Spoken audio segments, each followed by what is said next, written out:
Alright, so we have to talk about my horrible experience with DKOldies. I recently purchased an Xbox One from their store, and I know DKOldies is a website that's had a terrible reputation for years now in the retro gaming community, and they're all over the internet, so I should have known better than to buy from DKOldies. I knew exactly what I was getting into, but I was in need for an Xbox One, and I didn't really know where else to go because eBay, it could be hit or miss. I've had a lot of good experiences, but also a lot of bad experiences shopping on eBay and buying from people, even those with great ratings and user reviews, but I still end up getting ripped off, and the listing doesn't actually tell the entire story. Like, the condition is not as good as they say it is, and the pictures aren't what the thing actually is, etc., etc. So I'm like, yeah, I don't think I'm going to go with eBay this time, because I've been burned too many times. And DKOldies, I know they've had a shady reputation, but I've seen some things online about them changing the way they do things with their refurbished consoles and having a little bit more quality control. And also the price of the console was literally the same between the listing on eBay and what DKOldies was asking for, which was about $110 for a base model Xbox One. And I thought that was a good deal. And the way that they categorize it, you have good condition and acceptable. Acceptable meaning that the console is working and is usable, but has a lot of downsides to it. Whether it's cosmetically flawed with scratches and other things like that, or there are some things that are not properly working, but the console is otherwise usable. That's how DKOldies categorizes their listings for the consoles that you're trying to buy.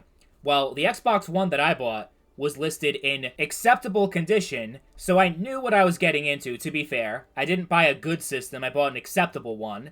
But the way that it was described is just that it's cosmetically flawed. They didn't tell me when I bought the system what the actual problem with it was, or what the issue specifically is. Because I assumed that, yeah, it was probably beaten up a little bit, and had some scratches, and had some other issues like that. And I'm like, okay, I don't really care about how the damn thing looks, I just care if it runs, and okay, it's acceptable, which is fine. It means it runs, and I shouldn't have any problems.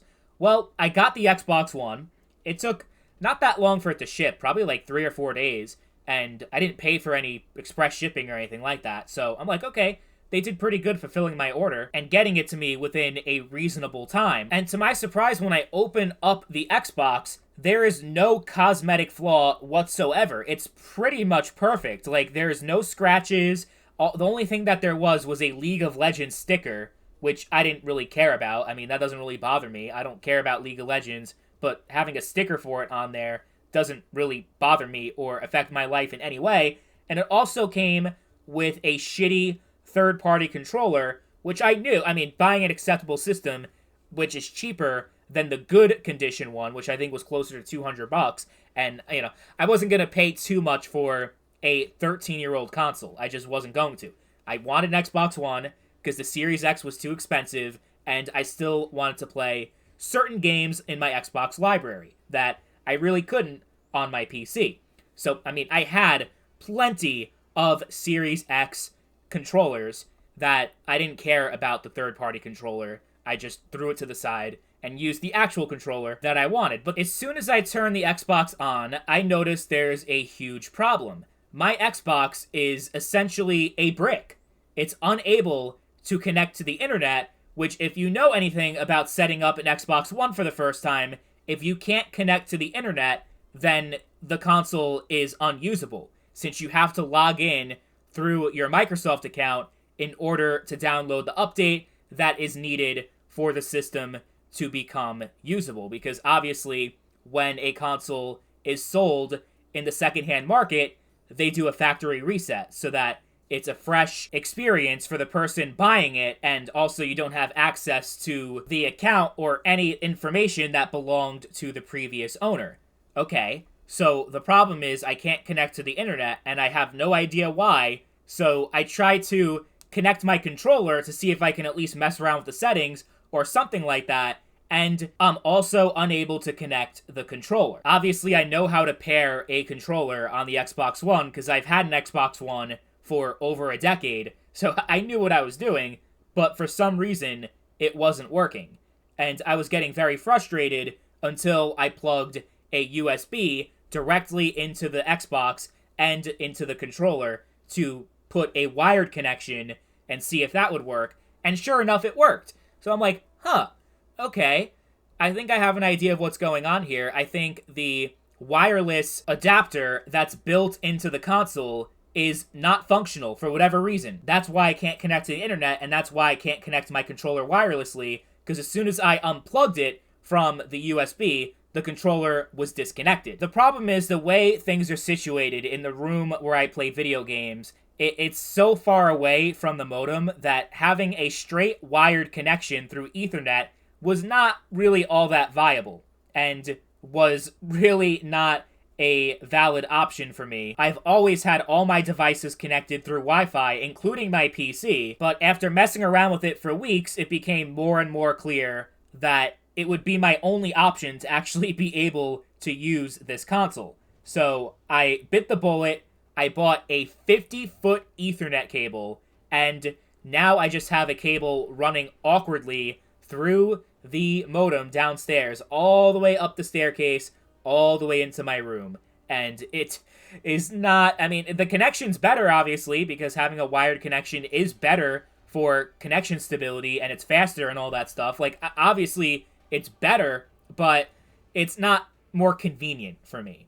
And it was not disclosed in the listing that that was a problem that the Xbox had. And to be fair, this wasn't worst case scenario where the console was completely bricked and was unusable, because once I put the Ethernet cable in and accepted the fact that I had to connect the controller wired through USB, it was able to work. All the games run fine. There's no issues in terms of game performance. The disk drive works perfectly fine, all that good stuff. I was able to log into my account no problem, and I was able to seamlessly sync all of my games and data from my previous console since I had most of it stored on an external hard drive. I was able to make it work.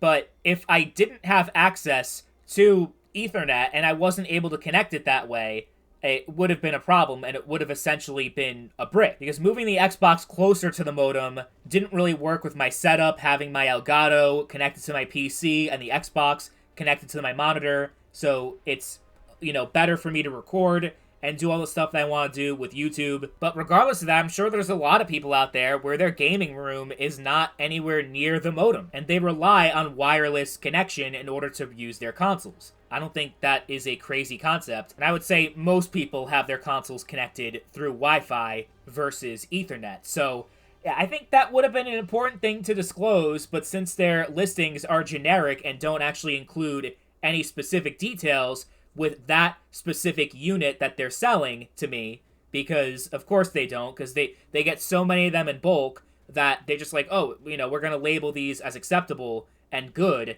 and have it just in those two tiers and not have any nuance and actually tell me what I'm getting into and what I should expect when I buy this console. Because if they fully disclosed it, that would have been fine and perfect and no problem.